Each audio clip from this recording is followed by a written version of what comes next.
ውድ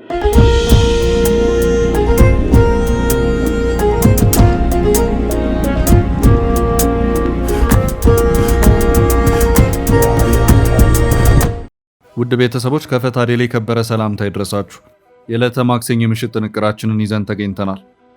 ለሰዓቱ የመራረጥንላችሁን መረጃዎች በቅድሚያ በማስተዋወቅ እንጀምራለን። ውድ ቤተሰቦች ቪዲዮዎቻችን እንዲደርሷችሁ ላይክ እና ኮሜንት እንዲሁም ሼር በማድረግ ለሌሎች እንዲደርስ እንድታደርጉ በአክብሮት እንጠይቃለን። እናመሰግናለን። በትግራይ ክልል ዋና ከተማ መቀሌ አቅራቢያ ዛሬ ማክሰኞ ረፋድ ላይ ድንገተኛ የድሮን ጥቃት መፈጸሙ ተሰምቷል። ቢቢሲ ክስተቱን በተመለከተ ይፋ ያደረገው መረጃ የምሽቱ ጥንቅራችን አካል ነው። ኤርትራ ከኢትዮጵያ ጋር በተያያዘ ከሰሞኑ መግለጫዎችን ደጋግማ በማውጣት ላይ ናት። መግለጫዎቹ ማጠንጠኛቸው የኢትዮጵያ ባለስልጣናት ሀገራዊ ሉዓላዊነትን የሚገፉ ትርክቶችን እየፈጠሩና ፕሮፓጋንዳዎችንም እየሰሩ በመሆኑ ልብ አድርጉልኝ የሚሉ ሆነው የሚታዩ ናቸው። ዛሬም ሌላ መግለጫ ተከትሏል። ብልጽግናን ገና ከመነሻው ገስጻችሁት ቢሆን ኖር ይላል፣ ተመልክተነዋል። በኢትዮጵያና በአሜሪካ መንግስት መካከል በተደረገው ስልታዊ ስምምነት መሰረት የአሜሪካ መከላከያ ሚኒስቴር የወታደራዊ ልዑካን ቡድን አባላት በአዲስ አበባ በመገኘት ከፍተኛ ወታደራዊ ስልጠና መስጠት ጀምረዋል። ዝርዝር መረጃውን እናደርሳለን። የአማራ ብሔራዊ ንቅናቄ አብንና የሀገራዊ ምክክር ኮሚሽኑ ከሰሞኑ የመግለጫ ምልልሶች ላይ ሆነው ታይተዋል። ለመግለጫው ምልልስ ምክንያት ሆኖ የታየው የአዲስ አበባ ጉዳይም ሆኖ ታይቷል። አብን ቅሬታውን በመግለጫ ይፋ አድርጓል። ሀገራዊ ምክክር ኮሚሽኑም ምላሽ ሰጥቷል። ለዚሁ የሀገራዊ ምክክር ኮሚሽን ምላሽም አብን በድጋሚ ሌላ መግለጫ አውጥቷል። እነዚህንና ሌሎች መረጃዎችን አካተናል።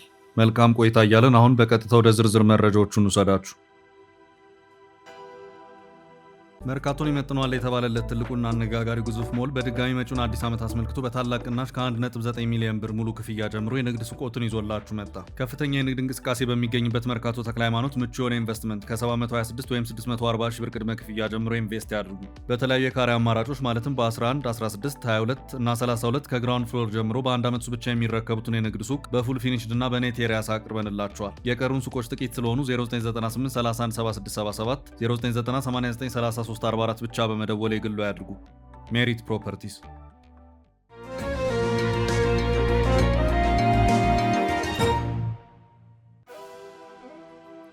በመቀሌ አቅራቢያ የዛሬው የድሮን ጥቃት። በድሮን ተደበደብን። ህወሓት በትግራይ ክልል ዋና ከተማ መቀሌ አቅራቢያ ዛሬ ማክሰኞ ረፋድ ላይ ድንገተኛ የድሮን ጥቃት መፈጸሙ ተሰምቷል። መቀሌ አቅራቢያ ዛሬ ማክሰኞ በተፈጸመ ድንገተኛ የድሮን ጥቃት የአንድ ሰው ሕይወት ማለፉንና ሌላ አንድ ሰው ደግሞ በጽኑ መቁሰሉን ቢቢሲ አካባቢውን አስተዳደርና የአይን ምስክሮችን ዋቢ በማድረግ ዘግቧል። በዚሁ ዙሪያም የህወሓትን ማዕከላዊ ኮሚቴ አባሉን ከላሊ ሃጋዚን ዋቢ በማድረግ የፈረንሳይ ዜና ወኪል ዘገባን አሰራጭቷል። አቶ ከላሊ ሃጋዚን በድሮን ተደበደብን ብለዋል። በዚህ ድብደባ በህወሓት ወታደራዊ ተቋማት ላይ የደረሰውን ጉዳት በተመለከተ እስካሁን ባለው ሁኔታ በግልጽ የታወቀ ነገር የለም። በመንግስት በኩል ያለው አንዳንድ የፖለቲካ ማህበራዊ አንቂዎች በማህበራዊ ትስስር ገጾቻቸው ህወሓት በዚህ የድሮን ድብደባ ከኤርትራ ያስገባቸው ከባድ መሳሪያዎች ወድመውበታል፣ እንደዚሁም በርካታ በስፍራው የነበሩ ታጣቂዎቹም ከሞት እስከ አካል ጉዳት የዘለቀ ጉዳት አስተናግደዋልን ብለዋል። ሆኖም እነዚህ መረጃዎች በገለልተኛ ወገን ሊረጋገጡ አልቻሉም። የህወሓት ማዕከላዊ ኮሚቴ አባሉን ከላሊ ሃጋዚን ጠቅሶ የፈረንሳይ ዜና አገልግሎት እንደዘገበው የፌዴራል ኃይሎች ከክልሉ መዲና መቀሌ በግምት 15 ኪሎ ሜትር ርቀት ላይ በምትገኘው ዳንደራ በተባለች መንደር ውስጥ ባለ የአርሶ አደሮች ማሰልጠኛ ማዕከል ላይ ጠዋት 4 ሰዓት ገደማ የድሮን ጥቃት ፈጽመዋል ብለዋል። በቢቢሲ ዘገባ መሰረት ደግሞ ጥቃቱ የተፈጸመው በዛሬው ዕለት ረፋድ 3 ሰዓት ተኩል ገደማ መቀሌ ከተማ አቅራቢያ በምትገኘው በኩሃን ደርታ ወረዳ በቀዳማዊ ወያኔ ቀበሌ ስር ባለችው ዳንደራ በተባለች መንደር ውስጥ ነው። ጥቃቱ የተፈጸመበት ስፍራ ከክልሉ የፖለቲካና የአስተዳደር ማዕከል ከሆነችው መቀሌ ከተማ በ12 ኪሎ ሜትር ርቀት ላይ ብቻ የሚገኝ በመሆኑ በቅርብ የታዩት ወታደራዊ ውጥረቶች ከሩቅ የድንበር አካባቢዎች አልፈው ወደ ማዕከላዊ ስፍራዎች እየተስፋፉ መምጣታቸውን የሚያሳይ ነው በሚል በአካባቢው ነዋሪዎች ዘንድ ከፍተኛ ስጋት ተፈጥሯል። ህወሓት መራሹ የትግራይ አስተዳደር የኢትዮጵያ ፌዴራል መንግስት ዛሬ በመቀሌ ከተማ አቅራቢያ አዲስ የድሮን ጥቃት ፈጽመውብናል ሲል የከሰሰ ሲሆን የፈረንሳይ ዜና አገልግሎት የህወሓት ማዕከላዊ ኮሚቴ አባልን ዋቢ አድርጎ እንደዘገበው የፌዴራል ኃይሎች ከክልሉ መዲና መቀሌ በግምት በ15 ኪሎ ሜትር ርቀት ላይ በምትገኘው ዳንደራ መንደር ውስጥ በሚገኝ የአርሶ አደሮች ማሰልጠኛ ማዕከል ላይ ረፋድ 4 ሰዓት ገደማ የድሮን ጥቃት ተፈጽመዋል። ምንም እንኳ የክልሉ ባለስልጣን በጥቃቱ የደረሰ ጉዳት የለም ቢሉም አንድ ስማቸው እንዳይገለጽ የጠየቁ የአካባቢው ካህን ግን በጥቃቱ የተወነጨፈው ሚሳኤል በአንድ ትምህርት ቤት አቅራቢያ መውደቁንና ቢያንስ አንድ ታጣቂ ተገድሎ በቁስለኛ ማጓጓዣ ሲወሰድ መመልከታቸውን እንዲሁም ሌሎች 2 ሰዎች መቁሰላቸውን ለዜና ወኪሉ አረጋግጠዋል። በትግራይ ኃይሎችና በፌዴራል መንግስቱ መካከል ዳግም ውጥረት ከተከሰተ ወዲህ የድሮን ጥቃት ሲፈጸም በአንድ ሳምንት ጊዜ ውስጥ ይህ ለሁለተኛ ጊዜ መሆኑም ተመልክቷል። ይህ የዛሬው ጥቃትም ላለፉት ሳምንታት በክልል ውስጥ ሲሰሙ የነበሩ የትጥቅ ግጭቶችና የድሮን እንቅስቃሴዎች ቀጣይ ማሳያ ተደርጎ ተወስዷል። የኢትዮጵያ መከላከያ ሰራዊት ስለዚህ ጥቃት እስካሁን በይፋ የሰጠው ምንም አይነት መግለጫም ሆነ ማረጋገጫ የለም። በተመሳሳይ ሁኔታ በዚህ ወር መጀመሪያ ላይ በምዕራብ ትግራይ በሱዳን ድንበር አቅራቢያ እንዲሁም በራያ አካባቢዎች ከባድ መሳሪያዎችንና የድሮን ጥቃቶችን ያካተቱ መጠነ ሰፊ የትጥቅ ግጭቶች መፈጸማቸው ተዘግቧል። በእነዚህ ተደጋጋሚ ግጭቶች ዙሪያ ህወሓት የፌዴራል መንግስት አዲስ ወታደራዊ ጥቃት ከፍቷል ሲል የከሰሰ ሲሆን፣ በሌላ በኩል ደግሞ የፌዴራል መንግስት ከፍተኛ ባለስልጣናት የትግራይ ኃይሎች ግጭት ቀስቃሽ ድርጊቶችን በመፈጸም በይፋ ወንጅለዋል። ይህ እየታየ ያለው የከባድ መሳሪያዎችና የድሮን እንቅስቃሴዎች መስፋፋት ዳግም ሰፊ ግጭት ሊከሰት ይችላል የሚል ከፍተኛ ስጋት መፍጠሩ ተገልጿል።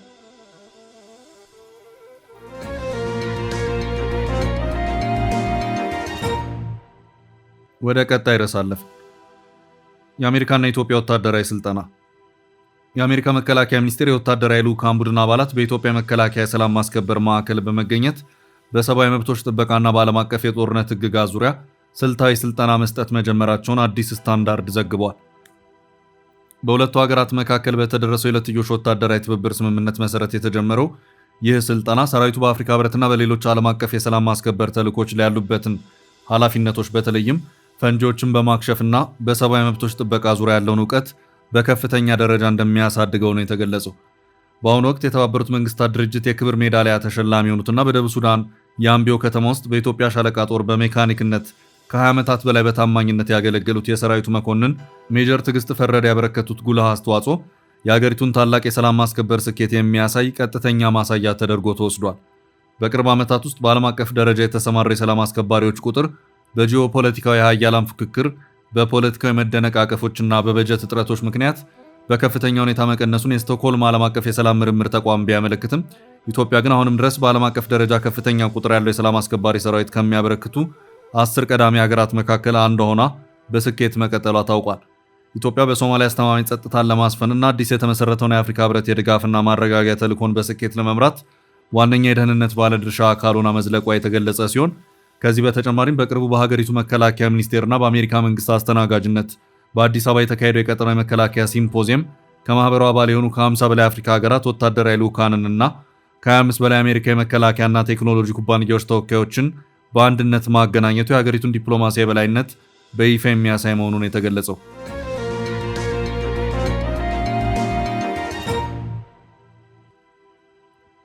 በቀጣይ ርዕስ ጠቅላዩ ስለ ድሮን ጥቃቱ። የሱዳን ሉዓላዊ ምክር ቤት ምክትል ሊቀመንበር ማሊክ አጋር ከኢትዮጵያ ጋር ያለውን ዲፕሎማሲያዊ አለመግባባት ለማርገብና የሀገራቸውን ጦርነት ለመቋጨት ከጠቅላይ ሚኒስትር አብይ አህመድ ጋር ሚስጥራዊ ድርድር ማድረጋቸው ይፋ ሆኗል። ባለ 8 ገጽ አዲስ የሰላም ፍኖተ ካርታ መዘጋጀቱ የተሰማ ሲሆን ጠቅላይ ሚኒስትር አብይ አህመድ ኢትዮጵያ በሱዳን የድሮን ጥቃት ላይ እጅ እንዳለባት የቀረበውን ክስ ሙሉ በሙሉ ውድቅ ማድረጋቸውም ተሰምቷል። የሱዳን ሉዓላዊ ምክር ቤት ምክትል ሊቀመንበርና የሱዳን ህዝባዊ ነጻነት ንቅናቄ ሰሜን መሪ ማሊክ አጋር ከኢትዮጵያ ጋር የተፈጠረውን ዲፕሎማሲያዊ አለመግባባት ለማርገብና የእርስ በርስ ጦርነቱን ለማቆም ያለመ አዲስ ሚስጥራዊ ሰላም እቅድ ይዘው መንቀሳቀሳቸውን አፍሪካ ኢንተለጀንስ ዘግቧል። የዜና ምንጩ ባወጣው ይፋ መረጃ መሰረት ምክትል ሊቀመንበሩ ማሊክ አጋር በሱዳን ያለውን አውዳሚ ግጭት በዘላቂነት ለመቋጨት የሚያስችል ባለ 8 ገጽ የሰላም ውሳኔ ሀሳብ ሰነድ አዘጋጅተው ለተለያዩ የፖለቲካ መሪዎች፣ ለታጠቁ ኃይሎችና ለሲቪል ማህበራት በይፋ አሰራጭተዋል። ይህ በምክትል ሊቀመንበሩ የተፈረመው አዲስ የሰላም ሰነድ በሁለት ዋና ዋና መዋቅሮች ላይ የተመሰረተ ፍጹም ስልታዊ ፍኖተ ካርታ መሆኑ የተገለጸ ሲሆን የመጀመሪያው መዋቅር የተኩስ አቁም ስምምነትን፣ የጸጥታ ማስተካከያዎችንና የሰብአዊ እርዳታ አቅርቦት መተላለፊያዎችን መደራደር የሚያስችል ሙሉ በሙሉ ወታደራዊ ሂደት እንደሆነ ተብራርቷል። ሁለተኛው ክፍል ደግሞ የሀገሪቱን መንግስታዊ ተቋማት በድጋሚ በማደራጀትና በማሻሻል ወደ ሲቪል አስተዳደር ለመመለስ የሚያስችሉ መሰረቶችን ያስቀመጠ መሆኑ ተመልክቷል። የሰላም የውሳኔ ሀሳቡ በሀገሪቱ ውስጥ የሚንቀሳቀሱ ማናቸውንም ልዩ ልዩ ታጣቂ ኃይሎችን ሙሉ በሙሉ ማፍረስና ለትይዩ የታጠቁ አካላት የሚደረጉ ማናቸውንም አይነት የውጭ ሀገራት ድጋፎችን በጥብቅ መቃወም እንደሚገባ የሚያሳስብ ጠንከር ያለ ይዘት ያለው መሆኑ ነው የተገለጸው። ማሊክ አጋር ይህንን ሰነድ ይፋ ከማድረጋቸው ቀደም ብሎ በጅቡቲ በተካሄደው የፕሬዝዳንት ኢስማኤል ኦመር ጊሌ 6ኛ ዘመን የስልጣን በዓል አጋጣሚ ላይ ከኢትዮጵያ ጠቅላይ ሚኒስትር አብይ አህመድ ጋር ተገናኝተው ሚስጥራዊ ድርድር ማድረጋቸው የተገለጸ ሲሆን በድርድሩ ወቅት ጠቅላይ ሚኒስትሩ ኢትዮጵያ በሱዳን የድሮን ጥቃቶች ላይ እጅ እንዳለባት የቀረበውን ወቀሳ ውድቅ በማድረግ ስለተፈጸመው ጥቃት መንግስታቸው አስፈላጊውን ማጣራት እንደሚያደርግ ቃል መግባታቸው ተገልጿል። ይህ የተጀመረው አዲስ ሚስጥራዊ ሰላም ጥረት በሱዳን የእርስ በእርስ ጦርነትና በቀጠናዊ ኃይል ሚዛን ላይ ያለውን ውጥረት ለማርገብ ከፍተኛ አስተዋጽኦ ይኖረዋል ተብሎ የታመነበት ሲሆን የውጭ ኃይሎች በሱዳን የውስጥ ጉዳይ ላይ ጣልቃ በመግባት ለተለያዩ ኃይሎች የሚያደርጉትን ወታደራዊ ድጋፍ ለማስቆም ከጎረቤት ሀገራት ጋር የጋራ ዲፕሎማሲያዊ ግንዛቤ ለመፍጠር ትልቅ በር የሚከፍት መሆኑ በሰፊው ተመልክቷል።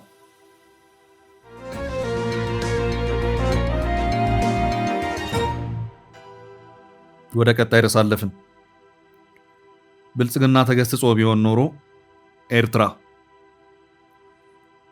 ከኢትዮጵያ ጋር በተያያዘ ከሰሞኑ መግለጫዎችን ደጋግማ በማውጣት ላይ ናት። መግለጫዎቹ ማጠንጠኛቸው የኢትዮጵያ ባለስልጣናት ሀገራዊ ሉዓላዊነትን የሚገፉ ትርክቶችን እየፈጠሩና ፕሮፓጋንዳዎችንም እየሰሩ በመሆኑ ልብ አድርጉልኝ የሚሉ ነው የሚታዩ ናቸው። ኤርትራ በዛሬው ዕለት ባስነበበችው ዘለግ ያለ መግለጫዋ ገዢውን ፓርቲ ብልጽግናን ዓለም አቀፉ ማህበረሰብ ሊገስጸው ባለመቻሉ አሁን ያለበት ደረጃ ደርሷል ስትል ወቅሳለች። የግሳጼ ጉዳይ የተነሳው ብልጽግና የሌላን ሀገር ግዛት ለመውሰድ እያደረገ ካለው እንቅስቃሴ ጋር በተያያዘ ለዓለም አቀፉ ማህበረሰብ ጭምር አሳሳች ሀሳቦችን እያቀረበ ነው በሚል ክስ ነው። የኤርትራ መንግስት በማስታወቂያ ሚኒስቴሩ ድረገጽ ላይ በዛሬው ዕለት ባወጣው መግለጫም እነዚሁን የሰሞኑን ክሶች መልሶ በመድገም በገዢው ፓርቲ ብልጽግናና ባለስልጣናቱ ላይ ክሱን አሰምቷል። የኤርትራ ሉዓላዊነትና ግዛት አንድነት ጥያቄ ውስጥ በሚያስገባ መልኩ የኢትዮጵያ ባለስልጣናት የተቀናጀ የፕሮፓጋንዳና የዲፕሎማሲ ዘመቻን ከፍተዋል ያለው መግለጫው ባለስልጣናቱ ኤርትራ ነፃነቷን ያገኘችበትንም መንገድ ጭምር የተሳሳተ እንደነበርም አድርገው እያቀረቡ ይገኛሉም ሲል ከሷል። ባለስልጣናቱ ኤርትራ ነፃነቷን ያገኘችበት መንገድ ታሪካዊ ስህተት ነው ወይም ሂስቶሪካል ሚስቴክ ነው በማለት ጭምር እየሞገቱ መሆኑን ያመለከተው መግለጫው ይሄኛው አቀራረብ ለሀገር ውስጡ ታዳሚ ቢሆንም በሌላ አቅጣጫ ለዲፕሎማቶችና ለዓለም አቀፉ ማህበረሰብ ደግሞ በጨዋ ቋንቋ ተዘጋጅቶ ቀጠና ኢኮኖሚ ውህደትና ትብብር በሚል ርዕስ ስር ተከሽኖ ሲቀርብ ይታያል ሲልም አትቷል። በዚህ መግለጫው ዓለም አቀፍ ማህበረሰቡን የወቀሰው የኤርትራ መንግስት ብልጽግና ከመነሻው እንደዚህ አይነት የሌላ ሀገር ሉዓላዊነት የሚጥስና የሚዳፈርን እንቅስቃሴ ሲያደርግ ዓለም አቀፉ ማህበረሰብም ረፍ በማለት ገስጸውት ቢሆን ኖሮ አሁን ያለበት ደረጃ ላይ ደርስም ነበር ሲልም ቅሬታውን ጭምር አሰምቷል። በኢትዮጵያ መንግስት በኩል ኢትዮጵያ የባህር በር መውጫ ያስፈልጋታል የሚል አቋም ተይዟል። በተለይ የአሰብ ጉዳይ ጠበቅ ተደርጎ ተይዟል። ኢትዮጵያ ከባህር በር ውጭ እንድትሆን የተደረገው በተቀነባበረ ሴራ ነው፣ መታየት አለበትም እየተባለም ነው። ጉዳዩ ለቀጠናው ዘላቂ ሰላም ስለማይበጅ በደንብ ይታሰብበት የሚሉ ጥያቄዎች ደጋግሞ ሲቀርቡ ይታያሉ። የህዝብ ቁጥር መጨመር፣ የኢኮኖሚ እድገትና ሌሎች በርካታ ተያያዥ ጉዳዮችም አብረው ሲነሱ ይታያል። ኤርትራ ሁሉንም ሀሳቦች እየደጋገመች በመግለጫዎቿ ውድቅ ስታደርግ ይታያል።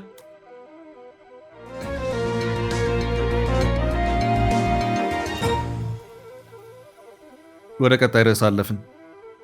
የአብንና ሀገራዊ ምክክር ኮሚሽኑ የመግለጫዎች ምልልስ። የአማራ ብሔራዊ ንቅናቄ አብንና የሀገራዊ ምክክር ኮሚሽኑ ከሰሞኑ የመግለጫ ምልልሶች ላይ ሆነው ታይተዋል። ቀደም ብሎ ነሐሴ 9 ቀን 2018 ዓ.ም ምሽት ባወጣው መግለጫ አብን ከሀገራዊ ምክክሩ ጋር በተያያዘ የአማራ ብሔራዊ ንቅናቄ በሀገራዊ ምክክር ሂደት ላይ ከተራ አሰራር ግድፈት የዘለሉ ተደጋጋሚና የተደራጁ ጥፋቶች ተፈጽመዋል ሲል ክሱን ያሰማ መሆኑ የሚታወስ ነው።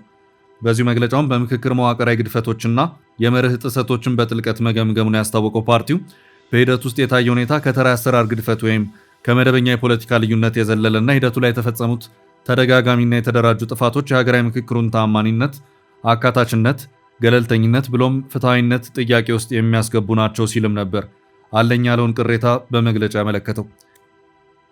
ሀገራዊ ምክክር ኮሚሽኑን አብን ላወጣው ዘለግና ጠንከር ያለ መግለጫ ምላሽ የሰጠበት ሁኔታ ታይቷል።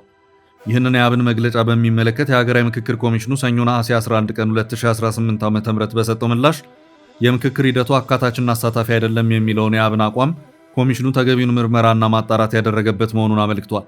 በዚህም ኮሚሽኑ በመግለጫው ለአብን ቅሬታ በሰጠው ምላሽ ባለው ስልጣንና ኃላፊነት መሰረት ሂደቱን በነፃነት፣ በገለልተኝነት፣ በአካታችነትና በአሳታፊነት ለማስኬድ ትኩረት ሰጥቶ እየሰራ እንደሚገኝ አስታውቋል።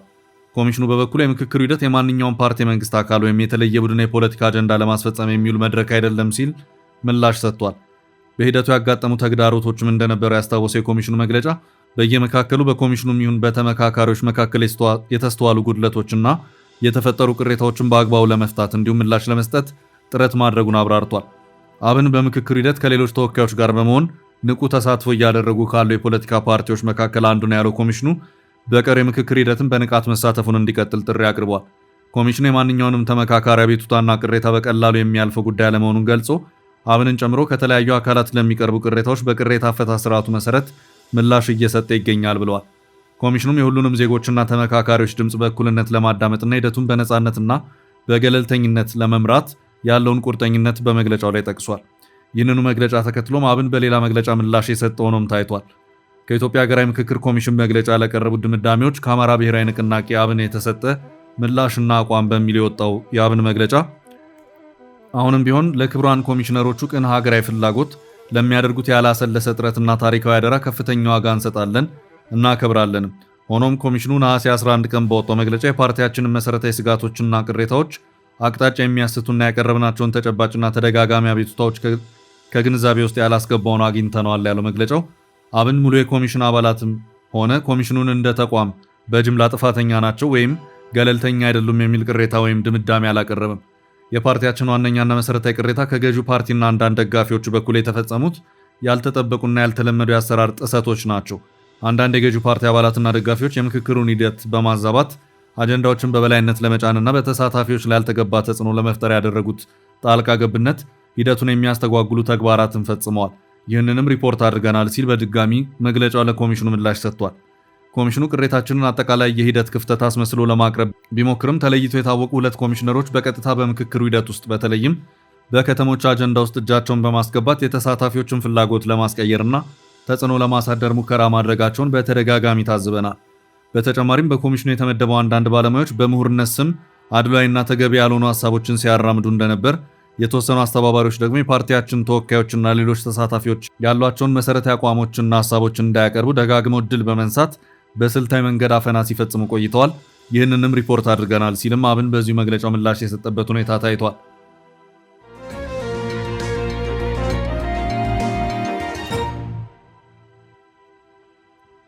በቀጣይ ርዕስ ናሳ በኢትዮጵያ ያደረገው ጥናት የአዲስ አበባ አየር ብክለት መጠን ከአሜሪካ ከተሞች እስከ 9 እጥፍ ብልጫ አሳየ።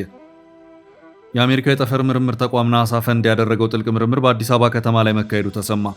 በመኪኖች ጭስ፣ በትራፊክ እንቅስቃሴ እንዲሁም ከኢንዱስትሪዎች በሚለቀቁ ጋዞች ሳቢያ በመዲናው አየር ላይ የሚደርሰውን የብክለት ተጽዕኖ በሳይንሳዊ መሳሪያዎች የለካው ይህ ጥናት በሳምንቱ በኢንቫይሮንሜንታል ሳይንስ ኤንድ ቴክኖሎጂ የምርምር መጽሔት ላይ ለህትመት በቅቷል።